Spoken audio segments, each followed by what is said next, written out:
Hey, it's Paris. You know I love sparkly things, right? Like stars. Duh. And thanks to Hilton and AutoCamp, I just slept under them.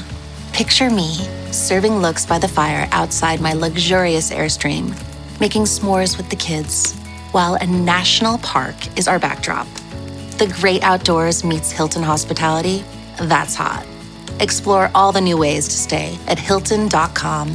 Hilton for the stay. Previously on Drilled. I was on a radio show, 2 hours. They called and said, "Can you come in and talk about climate change?" Sure. And it was K-Talk Radio, 6:30 a.m. And I still remember this so well.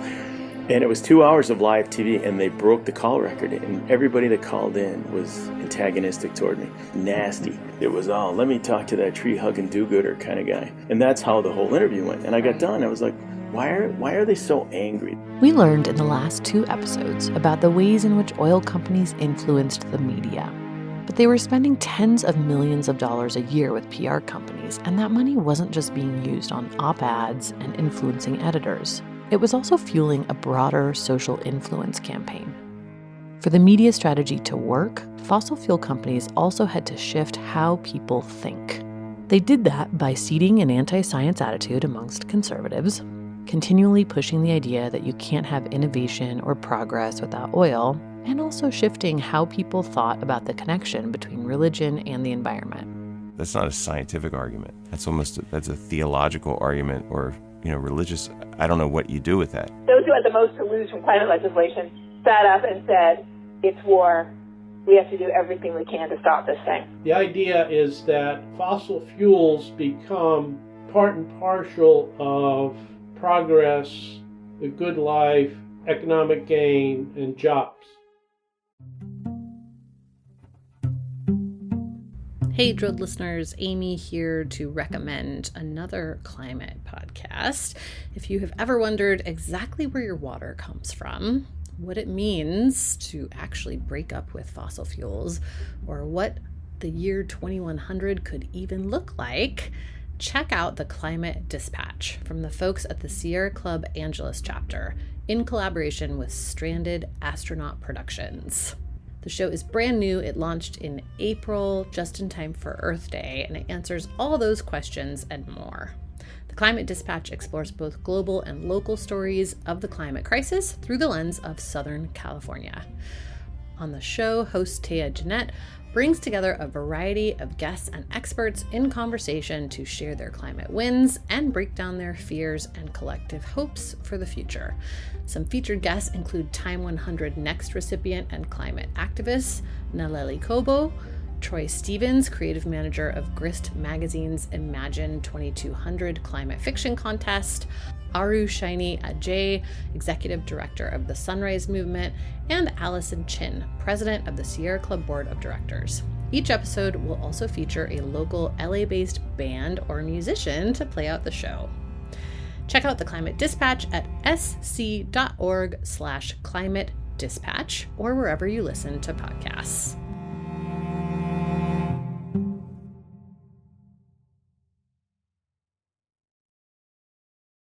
This episode is brought to you by Nespresso and Samra Origins by the Weekend Coffee Collection. Introducing Samra Origins. My collaboration with Nespresso is a connection to my roots, to my mother, Samra. Coffee that hits the right notes. It transports you. Crafted with unique notes and bold, soaring flavors. Experience a taste that moves you. Nespresso and Samra Origins. Discover more at Nespresso.com. Remember the ICE campaigns we covered previously? That social influence campaign began in the early 1990s, and it aimed to, as Kurt Davies put it, move people away from a sense of urgency around climate. One way to do that was to discredit climate science. The most extreme promoters of climate denial claim that climate science shouldn't even be called a science.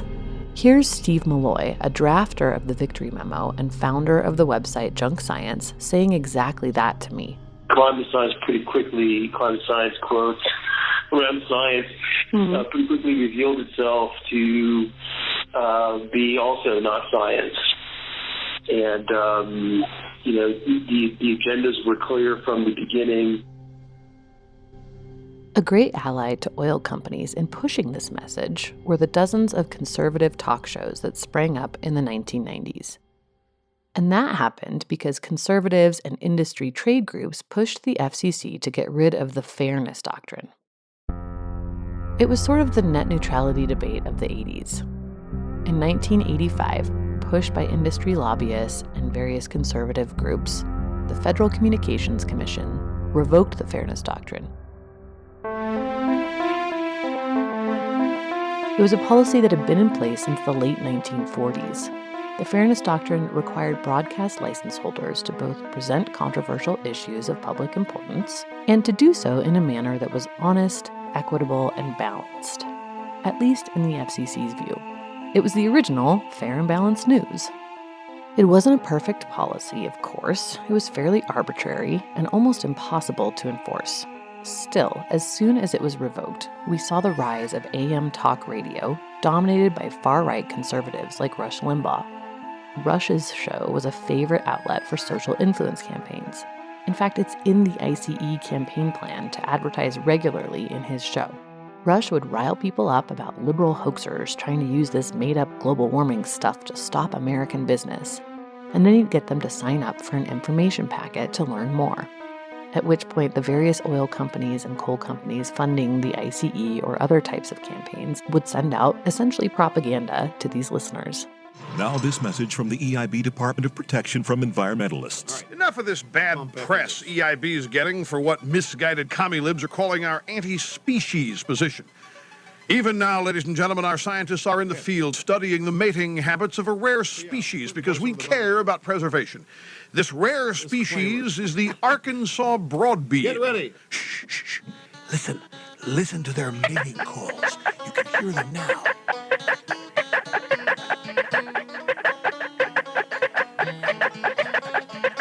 As you have plainly heard, ladies and gentlemen, environmentalists from the Limbaugh Institute for Advanced Conservative Studies have unearthed this amazing discovery, the mating habit of the Arkansas broadbeam. It happens every 4 years. It roughly corresponds to that period from the day after the Democratic Convention to the evening before Election Day. As a public service from the EIB Department of Protection from environmentalists. By the way, the sound that we've used to identify the Arkansas broadbeam, ladies and gentlemen, is the laughter of Hillary Clinton. Hear that misguided commie libs bit at the beginning there? If that sounds a lot like the part in the Victory Memo where fossil fuel industry groups and oil companies wrote that their goal was to make people who believe we need to act on climate change seem, quote, out of touch with reality, that's no coincidence. It was a key talking point for oil company-funded campaigns. A key target of the ICE campaigns played into this too. Their strategy documents cite older, less educated men as a choice demographic for anti-climate science campaigns. That target turned out to be right on. This group ate up the messaging around climate denial and were easily mobilized by conspiracy theories. To this day, the vast majority of climate deniers fit this demographic. There's a lot of research that has absolutely showed there is a strong gender component to rejecting climate science. The vast majority are men. That's climate scientist Katherine Hayhoe again, noting that the vast majority of climate deniers are men. That's not just from the anecdotal evidence of who tends to harass her, it's also backed by multiple studies. One from Michigan State University sociologist Aaron McWright and Oklahoma State University sociologist Riley Dunlap looked at public opinion polls from 2001 to 2011 and found that white conservative men in particular are far more likely to be climate denialists than any other type of American. And those who identify as having a great understanding of climate science are even more likely. There's that perfect mix of denialism with just enough actual science that the oil companies perfected in the 1990s. These campaigns got people fired up and fed into a desire to avoid the complexities of dealing with climate change. The cycle of outrage and the linking of conservative identity to it carried into the creation of Fox News in the mid-1990s, which brought more of the same. It seems normal to us now, but just listen to the difference between this, Walter Cronkite in the 80s, There's another warning today about the greenhouse effect. That buildup of carbon dioxide scientists fear could create a global warm-up. Energy Department consultants say future coal use by the United States, China, and the Soviet Union could create an impact beyond human experience, creating average surface temperatures likely to be warmer than at any time during the last 100,000 years.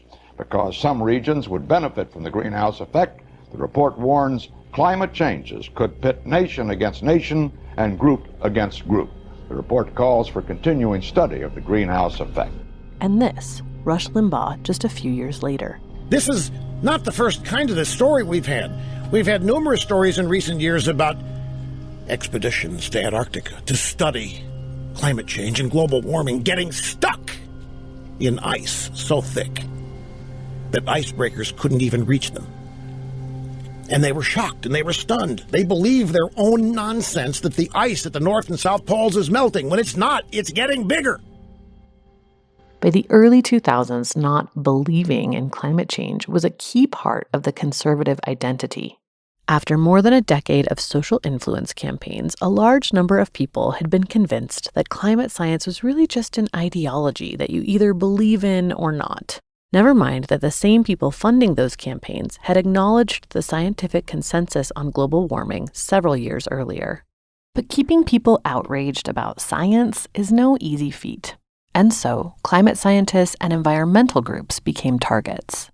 Here's environmental sociologist Bob Brule again.